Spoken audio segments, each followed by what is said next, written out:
Hello दोस्तों, कैसे हैं आप सब लोग। आशा है अच्छे होंगे। स्वागत है आप सबका एजुकेशन चैनल पर, जिसमें हम MP board class 10th Navneet गद्य पाठ 1 मैं और मेरा देश का अभ्यास कार्य देखने जा रहे हैं, जो लिखा गया है कन्हैयालाल मिश्र प्रभाकर द्वारा। इसके पहले वीडियो में हमने पद्य खंड को पूरा कर चुके हैं। पद्य खंड का संपूर्ण अभ्यास कार्य पिछली वीडियो में दिया गया है।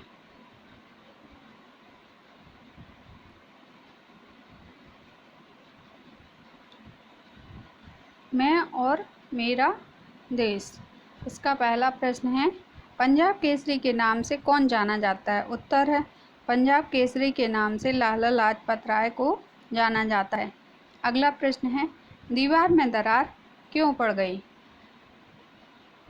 का आशय किससे है। उत्तर है, दरार पड़ गई से लेखक का आशय उनके मन में जो पूर्णता का आनंद भाव था, उसमें उनको कमी का अनुभव होने से है।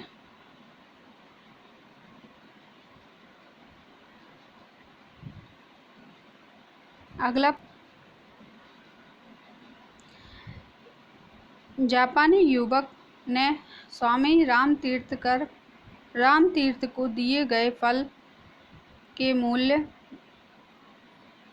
के रूप में क्या मांगा। उत्तर है, जापानी युवक ने स्वामी रामतीर्थ को दिए गए फल के रूप में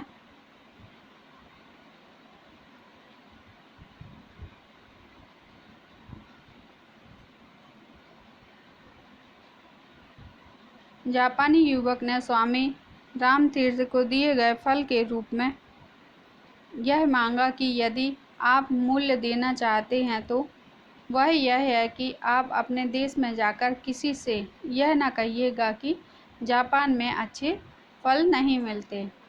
अगला प्रश्न है, बूढ़े किसान ने राष्ट्रपति को कौन सा उपहार दिया। उत्तर है, बूढ़े किसान ने राष्ट्रपति को कमाल पाशा को मिट्टी की छोटी हांडिया में अपने हाथ से तोड़ा गया पाव भर शहद दिया। अगला प्रश्न है, तेजस्वी पुरुष लाला लाजपत राय की दो विशेषताएं कौन सी थी। उत्तर है, तेजस्वी पुरुष लाला लाजपत राय की दो विशेषताएं थी कि एक तो वे अपनी लेखनी द्वारा देश के लोगों में युओज का संचार करते थे, दूसरे वे जनसभाओं में अपनी तेजस्वी वाणी द्वारा लोगों में उत्साह का संचार किया करते थे। अगला प्रश्न है, देहाती बूढ़ा कमाल पाशा के पास क्यों गया था। उत्तर है, देहाती बूढ़ा राष्ट्रपति कमाल पाशा के जन्मदिन पर उन्हें उपहार देने गया था। उपहार में वह एक हंडिया में पाव भर शहद लेकर आया था। कमाल पाशा ने उस उपहार को सराहते हुए कहा, दादा, आज सर्वोत्तम उपहार तुमने ही भेंट किया है, क्योंकि इसमें तुम्हारे हृदय का शुद्ध प्यार है। अगला प्रश्न है, स्वामी रामतीर्थ जापानी युवक का उत्तर सुनकर मुग्ध हो गए, क्यों। उत्तर है, स्वामी रामतीर्थ जापानी युवक का उत्तर सुनकर इसलिए मुग्ध हो गए क्योंकि उस युवक ने अपने कार्य से अपने देश के गौरव को बहुत ऊंचा उठा दिया था। अगला प्रश्न है, लेखक के अनुसार हमारे देश को किन दो बातों की सर्वाधिक आवश्यकता है। उत्तर है, लेखक के अनुसार हमारे देश को दो बातों की सर्वाधिक आवश्यकता है, एक शक्तिबोध की और दूसरी सौंदर्यबोध की। हम यह समझ लें कि हमारा कोई भी काम ऐसा ना हो कि जो देश में कमजोरी की भावना को बल दे या कुरुचि की भावना को। हम कभी भी अपने देश के अभावों एवं कमजोरियों की सार्वजनिक स्थलों पर चर्चा न करें और ना ही गंदगी फैलाएं और ना गंदे विचार व्यक्त करें। अगला प्रश्न है, देश के सामूहिक मानसिक बल का ह्रास कैसे हो रहा है। उत्तर है, यदि आप चलती रेलों में, मुसाफिर खानों में, चौपालों पर और मोटर बसों में बैठकर देश की कमियों और बुराइयों की चर्चा करना अपना धर्म समझते हैं और यदि दूसरे देशों की तुलना में अपने देशों को नीचा या छोटा मानते हैं, तो आप देश के सामूहिक मानसिक का ह्रास कर रहे हैं। अगला प्रश्न है, जय बोलने वालों का महत्व प्रतिपादित कीजिए। उत्तर है, जय बोलने वालों का महत्व किसी भी मैच में जब कोई वर्ग खिलाड़ियों के अच्छे प्रदर्शन पर तालियां बजाता है या उनका जय जयकार करता है तो खिलाड़ियों में आत्मसंचार एवं उत्साह कई गुना बढ़ जाता है। गिरता हुआ खिलाड़ी अच्छा प्रदर्शन कर जाता है। कवि सम्मेलनों में, मुशायरों में तो तालियां बजाने या जयकारा बोलने से कवियों एवं शायरों में दुगना जोश आ जाता है तो वे मंचों पर छा जाते हैं। अगला प्रश्न है, जापान में शिक्षा लेने आए विद्यार्थी में कि कौन सी गलती से उसके देश के माथे पर कलंक का टीका लग गया। उत्तर है, जापान में किसी अन्य देश से शिक्षा लेने आए विद्यार्थी ने सरकारी पुस्तकालय से उधार ली गई पुस्तक में से कुछ दुर्लभ चित्रों को फाड़ लिया। उसकी इस हरकत को एक अन्य जापानी लड़के ने देख लिया था, अतः उसने चोर लड़के की शिकायत कर दी और पुलिस ने उसे पकड़ लिया और उसके कब्जे से चोरी किए गए चित्र बरामद कर लिए। फिर उस लड़के को देश से निकाल दिया गया तथा पुस्तकालय के बाहर बोर्ड लिख दिया गया कि उस देश का जिसका वह चोर विद्यार्थी था, कोई निवासी इस पुस्तकालय में प्रवेश नहीं कर सकता। इस प्रकार उस विद्यार्थी ने अपने नीच कार्य से अपने देश के माथे पर कलंक का टीका लगा दिया था। अगला प्रश्न है, देश की शक्ति बोध को चोट कैसे पहुंचती है। उत्तर है, यदि आप बात बात पर सार्वजनिक स्थानों पर, चलती रेलों में, क्लबों में, मुसाफिर खानों में, चौपालों पर या मोटर बसों में बैठकर अपने देश की कमियों को उजागर करते रहते हैं या देश की निंदा करते रहते हैं, फिर दूसरे देशों से तुलना करते हुए अपने देश को हे या तुच्छ बताते रहते हैं, तो निश्चय ही आप अपने इन कार्यों से देश की शक्तिबोध को चोट पहुंचा रहे हैं। अगला प्रश्न है, देश के सौंदर्य बोध को आघात लगता है तो संस्कृति को गहरी चोट लगती है। इस कथन की विवेचना कीजिए।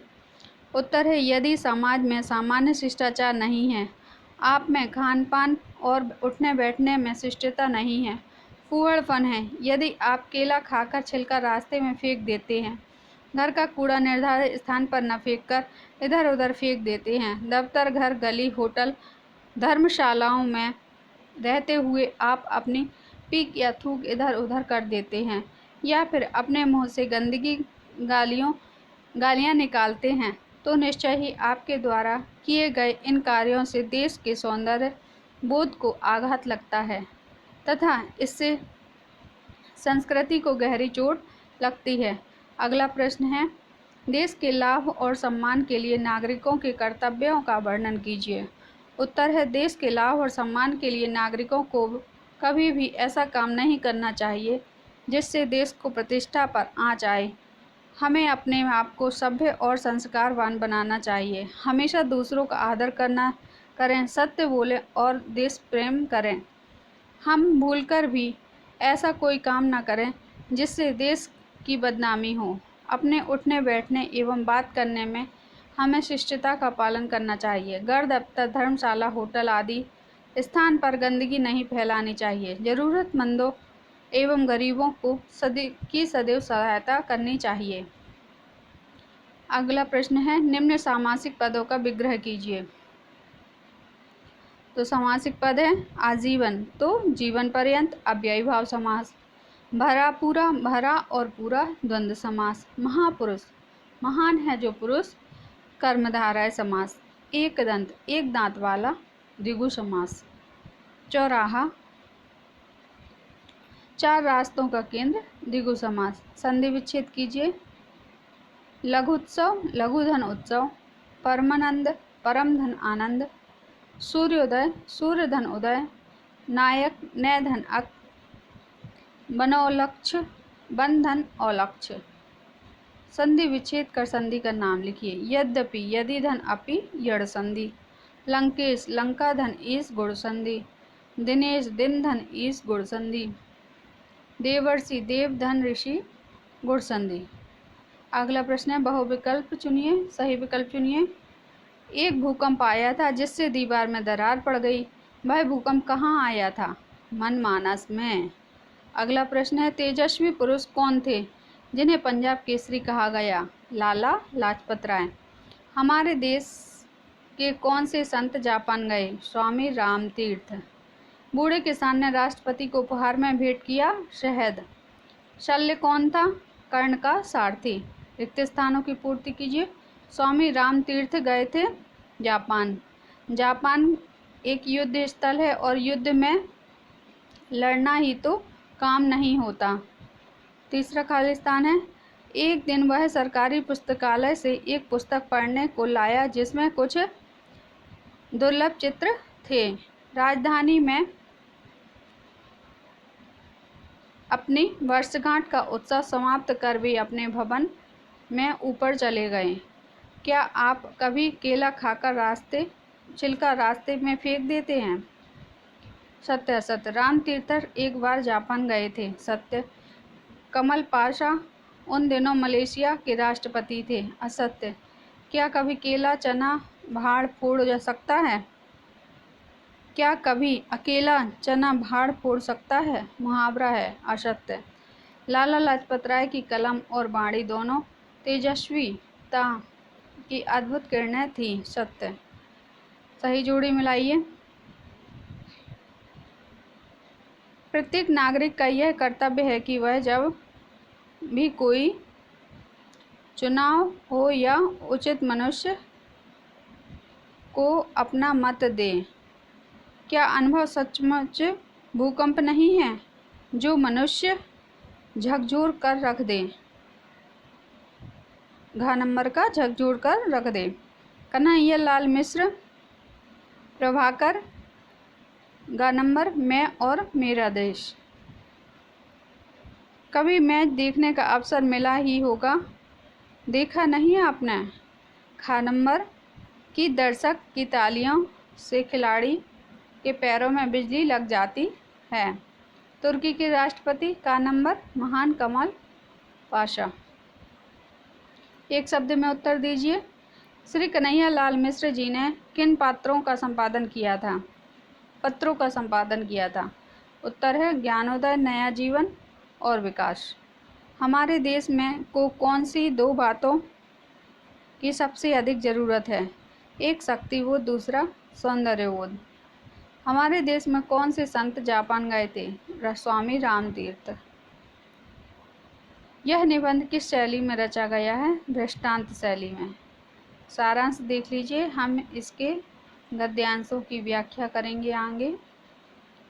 पहला गद्यांश है अपने महान राष्ट्र की पराधीनता के दीन दिनों में जिन लोगों ने अपने रक्त से गौरव के दीप जलाए हैं और जो घनघोर अंधकार और भयंकर बवंडरों में के झकझोरों में जीवन भर खेले, उन दीपकों को बुझने से बचाते रहें, उन्हीं में एक थे वे लाला जी। उनकी कलम और वाणी दोनों में तेजस्विता की अद्भुत किरणें थी। कठिन शब्द हैं। संदर्भ है प्रस्तुत गद्यांश में मैं और मेरा देश शीर्षक निबंध से लिया गया है। इसके लेखक श्री कन्हैया लाल मिश्र प्रभाकर जी हैं। प्रसंग है इस गद्यांश में लेखक ने लाला लाजपत राय के देशभक्ति और तेजस्विता का वर्णन किया है। व्याख्या है लेखक कहता है कि अपने महान देश की गुलामी के उन दुर्दिनों में जब देश को कदम कदम पर अपमान का घूंट पीना पड़ता था, लाला लाजपत राय ने अपने रक्त के गौरव से दीपक जलाए रखा। उन पर अनेक भयंकर बवंडर एवं झोंके आए पर वे अपने लक्ष्य से बिल्कुल भी नहीं हटे। उनकी कलम में तेजस्विता थी जिसको वे अपने लेखों में लिखकर विदेशी सत्ता के विरुद्ध आग उगला करते थे और समय समय पर जनता जनार्दन को अपनी तेजस्वी और ओजस्वी वाणी से प्रोत्साहन देते रहते थे। विशेष है लाला जी की अनुपम देशभक्ति पर प्रकाश डाला गया है। भाषा सहज एवं सरल है। दूसरा गद्य देख लीजिए आप। ये पढ़ लीजिए। कठिन शब्दार्थ है, संदर्भ पूर्वानुसार है, प्रसंग है। इस गद्यांश में लेखक जय बोलने के महत्व पर प्रकाश डालते हुए कह रहा है। व्याख्या है। लेखक प्रभाकर जी कहते हैं कि जी हाँ, युद्ध में जय बोलने वालों का बड़ा महत्व होता है। लेखक पाठकों से प्रश्न करता है कि आपको जीवन में कभी किसी मैच को देखने का मौका मिला होगा? उस समय दर्शकगण जब तालियां बजाते हैं तो खिलाड़ियों का उत्साह बढ़ जाता है, उनके पैरों में बिजली जैसी गति आ जाती है। इतना ही नहीं, जो खिलाड़ी निराशा में डूब जाते हैं उनमें भी जय जयकार से जोश आ जाता है और उनकी पराजय जय में बदल जाती है। यही बात कभी कभी सम्मेलनों एवं मुशायरों पर भी लागू होती है। यदि श्रोताओं की ओर से सुनाने वालों को बार बार दाद मिलने लगेगी तो सुनाने वालों का उत्साह कई गुना बढ़ जाएगा। अतः हमारा पवित्र कर्तव्य है कि हम अपने देश के सम्मान की रक्षा हर प्रकार से करें, चाहे हम असाधारण नागरिक हों या महत्वपूर्ण। देश का सम्मान हमारा लक्ष्य होना चाहिए। विशेष लेखक ने जयकार के महत्व पर प्रकाश डाला है। भाषा सरल एवं सहज है। तीसरा गद्यांश है, पढ़ लीजिए। कठिन शब्द हैं, संदर्भ पूर्वानुसार है, प्रसंग है। लेखक का मत है कि हम अच्छे कामों से देश का सम्मान बढ़ा सकते हैं और बुरे कार्यों से देश को नीचा गिरा सकते हैं। व्याख्या है।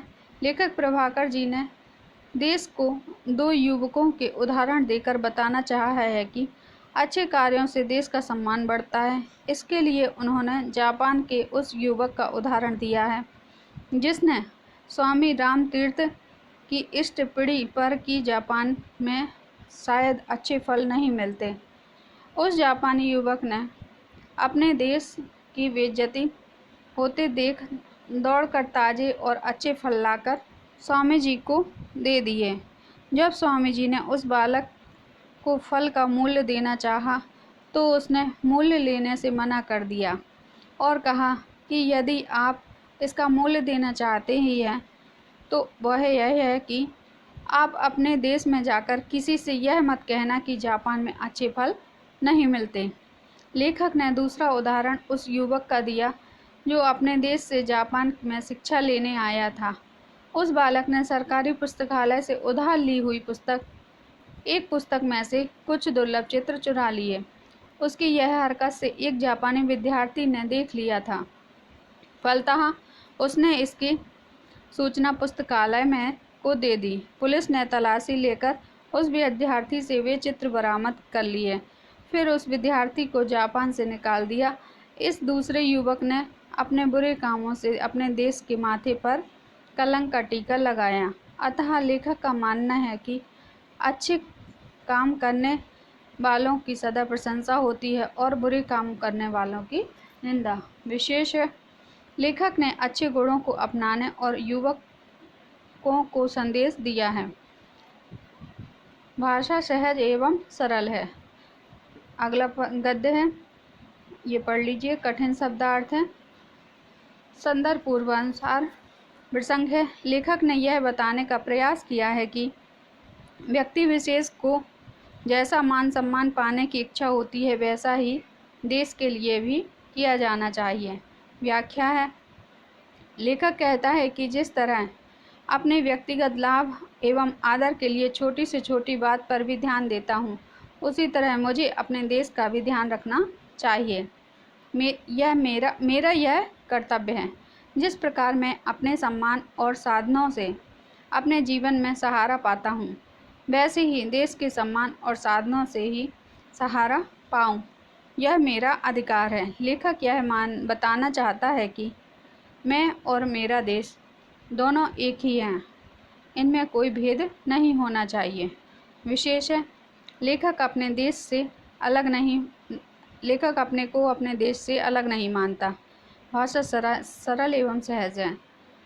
अगला गद्यांश है, कठिन शब्द हैं, संदर्भ पूर्वानुसार है, प्रसंग है। लेखक कहता है कि भावना से ही कोई कार्य अच्छा या बुरा, छोटा या बड़ा होता है।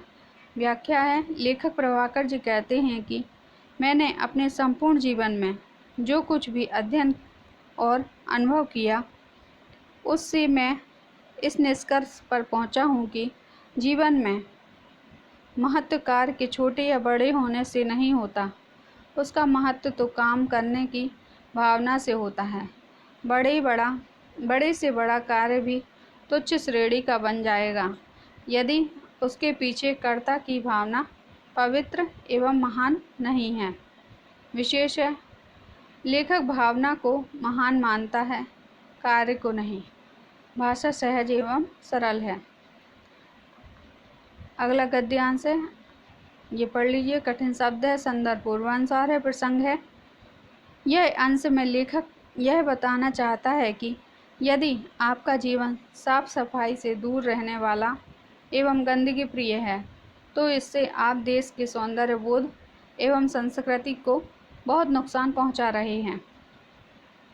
व्याख्या है, लेखक कहता है कि यदि आप अपने घरों की गंदगी सड़क पर फेंकते हैं और उसे उसके स्थान पर नहीं फेंकते, या अपने मुंह से अपशब्द निकालते हैं, या अपने आसपास की जगह को थूक पीक से गंदा कर देते हैं, तो निश्चय ही आप इस प्रकार के व्यवहार से आप देश के सौंदर्य बोध को चोट पहुंचा रहे हैं और आपके इन कारनामों से देश की संस्कृति को बहुत हानि पहुंच रही है। विशेष है, लेखक ने व्यवहारिक जीवन में सफाई एवं स्वच्छता रखने का उपदेश दिया है। भाषा सहज एवं सरल है। तो देखा है इस गद्यांशों के माध्यम से और इस पाठ के अभ्यासकार के माध्यम से कि हम जैसा अपने देश या अपने घर परिवार के बारे में बोलते हैं, वैसे ही लोग उसके बारे में समझते हैं। तो हमें कभी भी कहीं भी बाहर अपने देश की बुराई नहीं करनी चाहिए और सही कर्म करने चाहिए। पढ़िए इस अभ्यासकार को इस वीडियो के माध्यम से। धन्यवाद।